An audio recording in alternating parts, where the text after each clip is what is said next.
Hey everybody, it's Burl with the mobile mic cells, and we have a little problem with our water pump on our Coachman Murata. It seems like there's a check valve in there and it's not checking the water flow, so it's reversing itself and filling the freshwater tank to the point where it's overflowing. So I'm going to replace it, hopefully without too much hassle. Stick around. So one of the first things we have to do to replace the water pump is remove the 4 screws that mount it to the wet bay floor, and then we have to remove these connectors here that hold the water, or that hold the water line. So then let's get started. Of course, nothing is easy to get at with these, so it'll take me a couple minutes. There's a screw there. There's 4 screws total that I have to remove, and I wish I could get a power tool in there, but sometimes it does a body good to use a hand tool to wrench stuff out. So as soon as I get these out, we'll come back.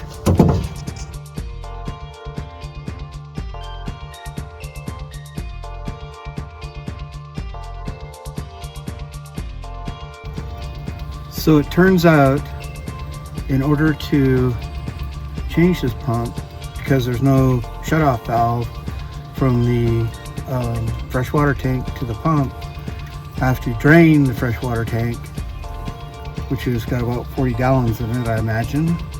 So it's going to take a little bit of time. As you can see, it's not speedily evacuating. It's all gravity.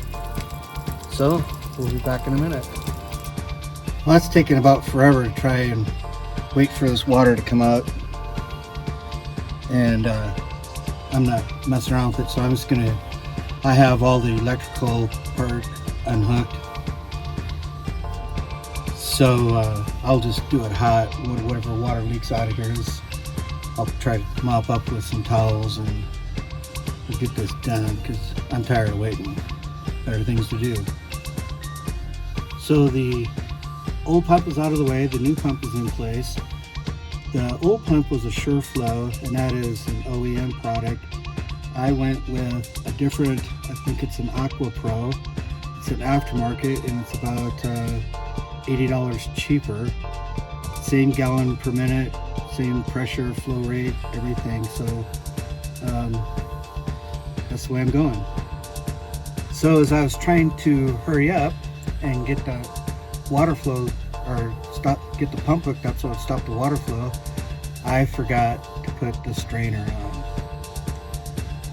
on. Such is life. So here we go again. What is it? Water underneath the bridge, right?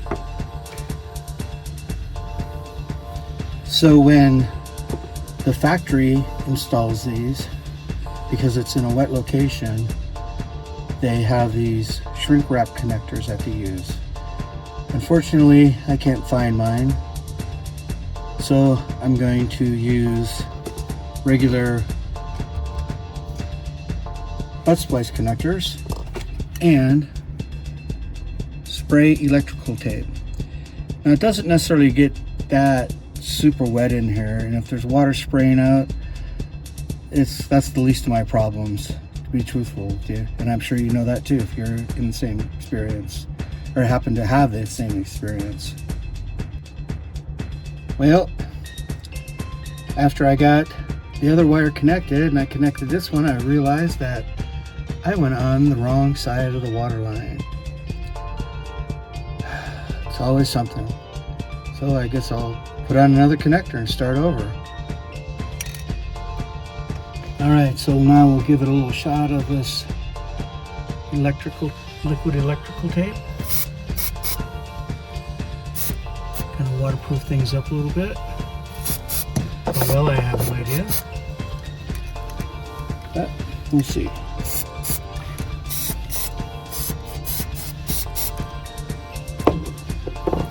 Then it goes back inside this flexible conduit here. Well, it's in there. Haven't tested it yet. I'll bring you along. All right. So luckily, we have a remote. Where's it at?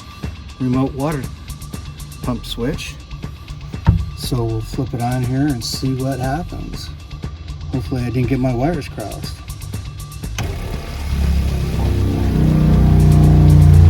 There you go. Running. And it shut off like it's supposed to once pressure builds up. Heck yeah. More money.